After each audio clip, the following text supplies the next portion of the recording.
Bienvenue dans In Tenebris, la chaîne où les mystères prennent vie et où l'inconnu devient palpable.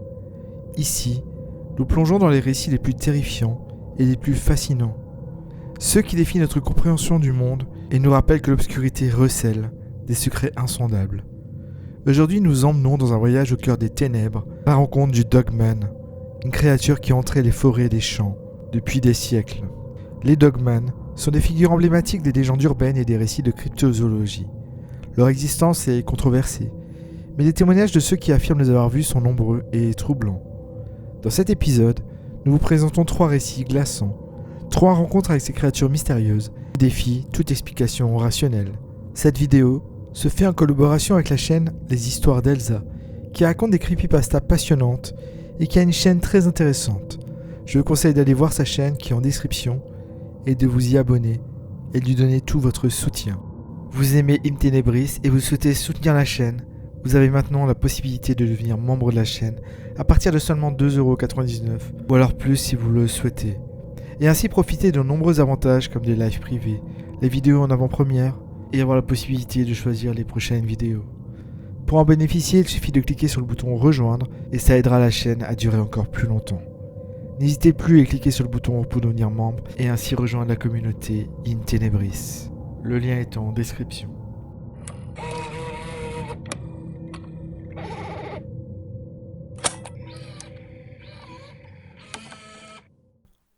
En décembre 2020, au cœur des paysages sauvages et mystérieux de la Virginie occidentale, une jeune femme et ses amis ont vécu une expérience qui restera gravée à jamais dans leur mémoire. Cette jeune femme, dont l'identité reste anonyme pour des raisons de confidentialité, a partagé un récit troublant qui nous plonge dans une nuit d'hiver où l'ordinaire a basculé dans l'extraordinaire, voire le surnaturel. Ce jour-là, la jeune femme avait décidé de se rendre en ville pour leur achat de Noël. Habitant à une distance considérable de la ville la plus proche, elles avaient planifié une journée entière pour dénicher les cadeaux parfaits pour leurs proches. La journée s'était déroulée à merveille, remplie de rires, de discussions animées et de découvertes inattendues. Elles avaient parcouru les allées de magasins, admiré les décorations festives et savouré des boissons chaudes dans des cafés accueillants. Satisfaites de leurs trouvailles et les bras chargés de sacs, elles reprenaient la route du retour, le cœur léger et l'esprit déjà tourné vers les fêtes à venir. Cependant, alors qu'elles quittaient la ville, le ciel s'assombrit rapidement et une pluie torrentielle s'abattit sur elles.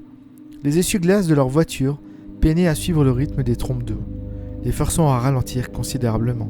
Les routes de montagne, déjà sinueuses et dangereuses en temps normal, devenaient de véritables pièges sous ce déluge. La visibilité était réduite et chaque virage semblait plus périlleux que le précédent.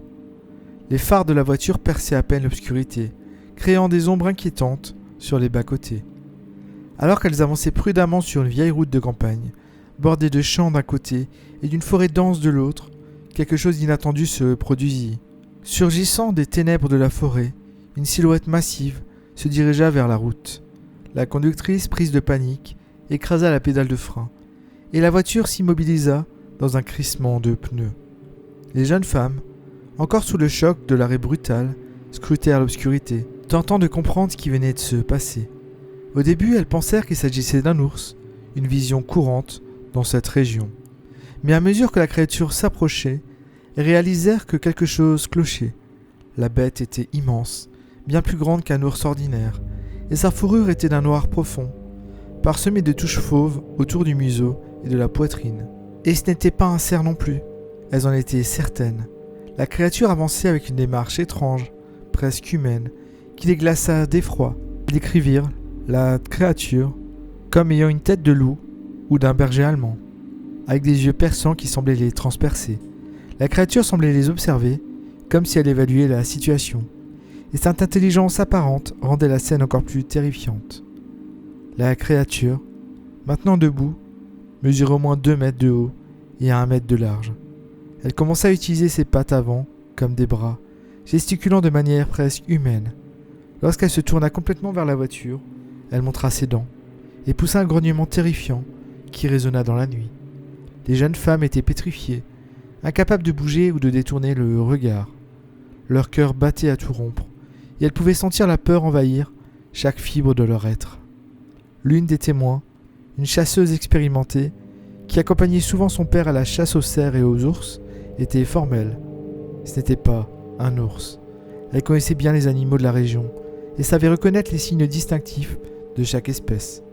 Mais cette créature était différente, étrange et terrifiante. Elle n'avait jamais rien vu de tel, et cela la troublait profondément. C'était un monstre, une apparition sortie tout droit des légendes locales, de ces histoires qu'on leur raconte autour du feu pour se faire peur. Après ce qui leur sembla être une éternité, la créature retomba à quatre pattes et traversa la route en quelques enjambées puissantes. Elle sauta par-dessus une clôture d'1,20 m avec une aisance déconcertante, avant de disparaître dans les champs adjacents. Les jeunes femmes, toujours sous le choc, redémarrèrent la voiture et rentrèrent chez elles, le cœur battant à tout rompre. Le trajet du retour se fit dans un silence pesant, chacune perdue dans ses pensées, tentant de comprendre ce qu'elle venait de vivre. De retour chez elles tentèrent de raconter leur expérience à leurs parents, mais personne ne les crut. Leur famille, sceptique, leur assurèrent qu'il devait s'agir d'un ours, malgré leurs protestations. Frustrées et effrayées, elles décidèrent de partager leur histoire avec quelqu'un qui pourrait les prendre au sérieux.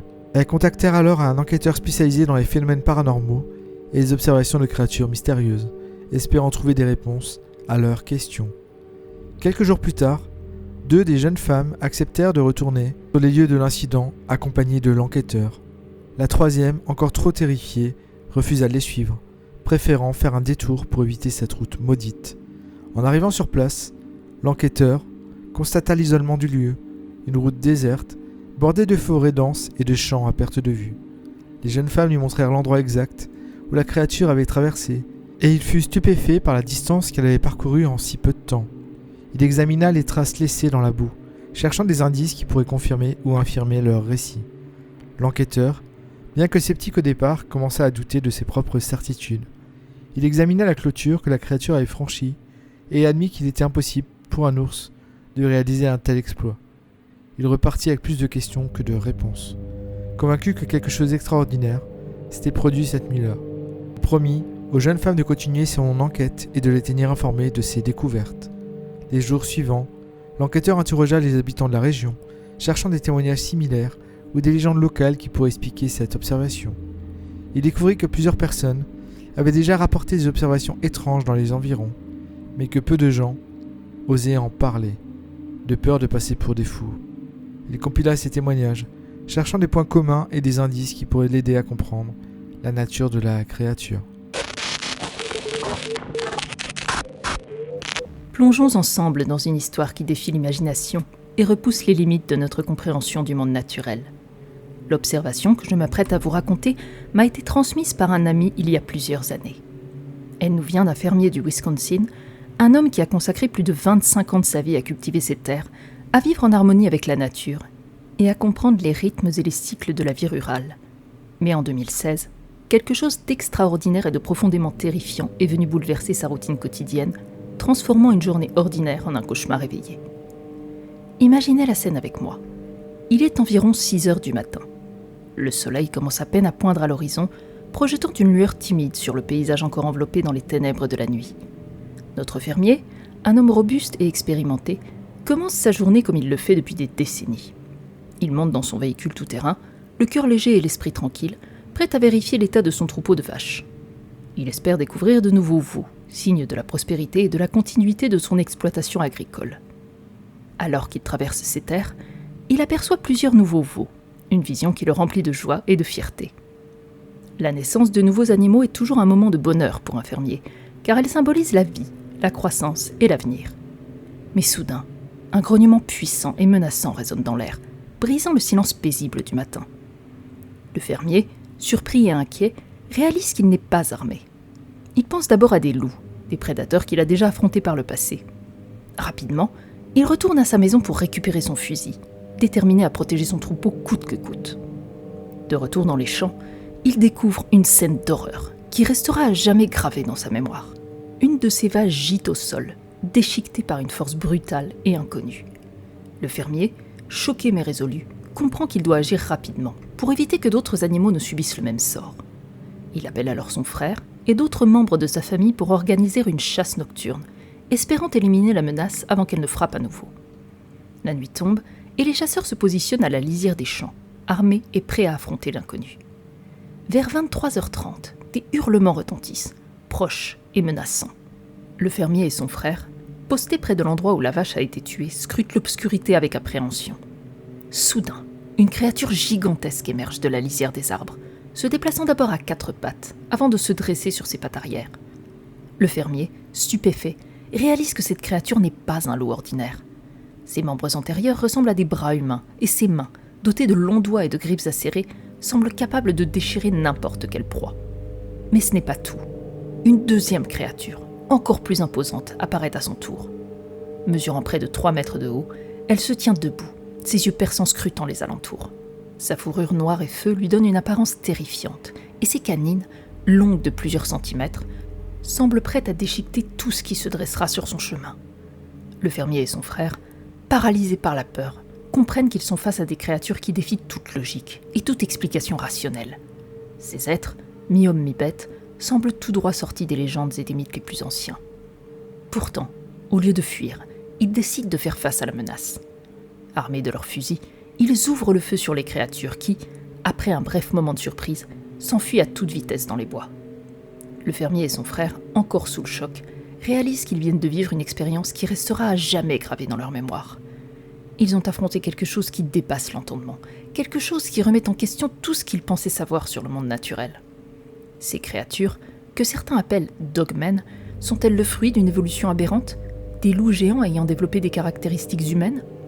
Ou s'agit-il de quelque chose de plus mystérieux, de plus ancien, comme des loups-garous ou des métamorphes ? Les légendes et les mythes regorgent de récits de créatures hybrides, mi-hommes mi-bêtes, qui hantent les forêts et les montagnes. Mais ces histoires sont-elles simplement le produit de l'imagination humaine, ou reposent-elles sur une réalité bien plus terrifiante ? Depuis cette rencontre, le fermier n'a plus jamais été le même.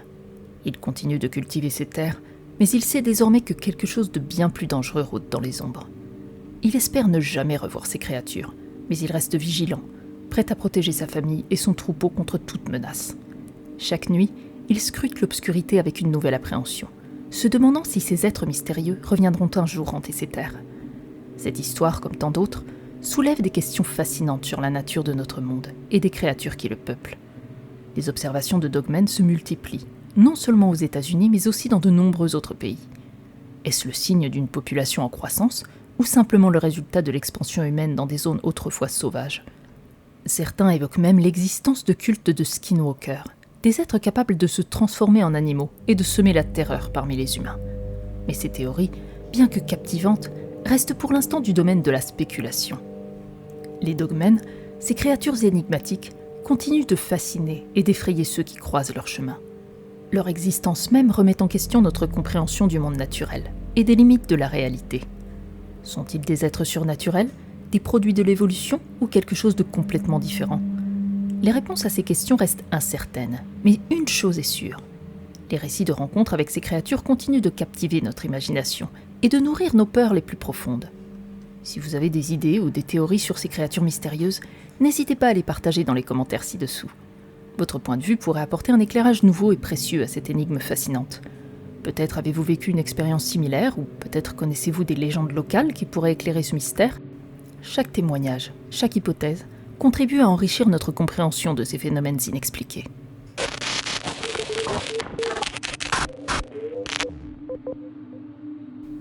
Imaginez la scène. Il est 23h30, la nuit est déjà bien avancée. Notre témoin, fatigué après une longue journée de travail, rentre chez lui en voiture. Les phares de sa voiture percent l'obscurité, éclairant la route sinueuse qui serpente à travers la forêt dense du Minnesota. Soudain, quelque chose attire son attention droit devant lui. Au début, il ne distingue qu'une forme floue, mais à mesure qu'il s'approche, il réalise que ce n'est pas un simple animal. Non, c'est quelque chose de beaucoup plus grand, de beaucoup plus imposant. Il ralentit, ses mains crispées sur le volant, le cœur battant à tout rompre. La créature, d'abord à 4 pattes, se redresse lentement sur ses pattes arrière.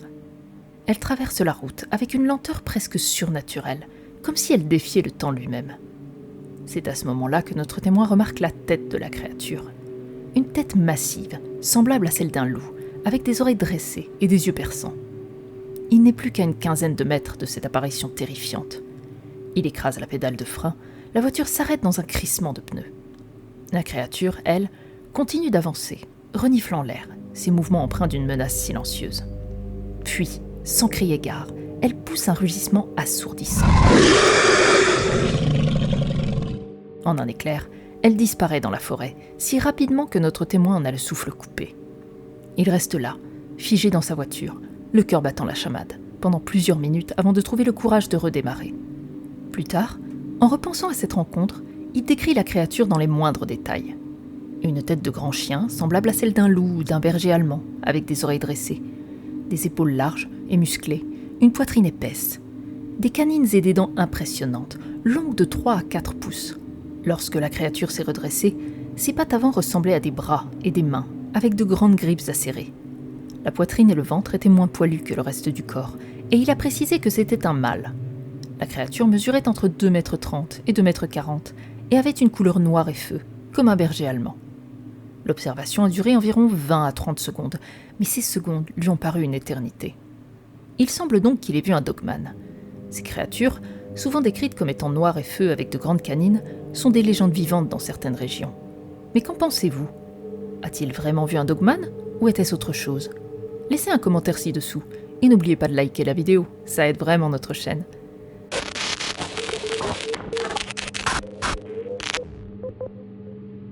Maintenant, passons à une autre observation, tout aussi fascinante. Nous restons dans le Minnesota, mais cette fois, nous remontons le temps jusqu'en 2010. 3 amis, partis camper et pêcher au printemps ou au début de l'été, vivent une expérience qu'ils n'oublieront jamais. C'était l'un de leurs derniers voyages, avant que 2 d'entre eux ne partent à l'université. Tout se passait bien, les poissons mordaient, les nuits étaient fraîches et agréables, mais le 3e soir, vers 20h, quelque chose d'inhabituel se produit. Ils commencent à entendre des loups au loin. Au début, ce n'est pas inhabituel. Ils ont l'habitude d'entendre ces prédateurs nocturnes. Mais au fur et à mesure que la nuit avance, les hurlements se rapprochent, de plus en plus proches. Ils décident de rester réveillés, par précaution, leur fusil de chasse à portée de main. Vers 23h, les loups sont si proches qu'ils peuvent presque les entendre respirer. C'est alors que l'un d'eux aperçoit quelque chose bouger dans les arbres. Ce n'est pas un chien, ni même un loup. C'est quelque chose de beaucoup plus grand, de beaucoup plus terrifiant. Il se lève, le cœur battant, et demande qui est là. Pas de réponse. L'un d'eux saisit son fusil, prêt à tout. Ils entendent des brindilles se casser juste à côté de leur camp. En scrutant l'obscurité, l'un d'eux aperçoit la créature et murmure « Qu'est-ce que c'était que ça ?» Ses amis se tournent vers lui, mais la créature a déjà disparu. Leur ami leur décrit alors ce qu'il a vu. Quelque chose de grand, de poilu, qui marchait debout. Ils pensent d'abord à un Bigfoot, mais ce qu'ils vont voir ensuite dépasse tout ce qu'ils auraient pu imaginer. Peu de temps après, ils entendent quelque chose sur la droite du camp. Cette fois, la créature sort à découvert. Tous les 3 la voient distinctement. C'est un loup-garou, se disent-ils, les yeux écarquillés de terreur. La créature mesure plus de 2,10 m, avec des yeux jaune-vert brillants et des oreilles pointues. Ses épaules et sa poitrine sont larges et musclées. L'un des témoins remarque que son ventre semble se creuser, comme celui d'un chien. Les 2 autres sont simplement terrifiés par la taille et la puissance de cette apparition. Ils commencent à crier, à hurler, pour que la créature s'en aille. L'un d'eux lève son fusil, mais il sait qu'il n'a que des plombs à oiseau. Il ne veut pas prendre le risque de rendre la créature furieuse. Il continue de crier jusqu'à ce que finalement, la créature retourne dans la forêt. Ils l'entendent rôder autour du camp pendant encore 1 heure, puis plus rien. Le silence retombe, lourd et oppressant. Depuis cette nuit-là, ils n'ont plus jamais entendu ou vu de signes de cette créature, mais chaque année, ils continuent de camper et de pêcher ensemble, comme si cette rencontre terrifiante les avait encore plus soudés. Nous voici arrivés au terme de ce voyage terrifiant et fascinant dans l'univers mystérieux des Dogman. Les témoignages que nous avons partagés aujourd'hui nous rappellent que malgré nos avancées technologiques et scientifiques, il existe peut-être encore des coins d'ombre, où rôderaient peut-être des créatures, et il existerait peut-être des phénomènes inexpliqués. Merci de nous avoir accompagnés dans ce voyage au cœur des ténèbres. Restez curieux, vigilants et souvenez-vous, l'obscurité recèle des secrets que nous ne pouvons pas encore comprendre, mais qui méritent d'être exposés. A bientôt pour de nouvelles aventures dans l'univers mystérieux d'In Tenebris. Et n'hésitez pas à aller voir la chaîne d'Elsa dans l'espace commentaires et dans la description. A bientôt, allez ciao ciao.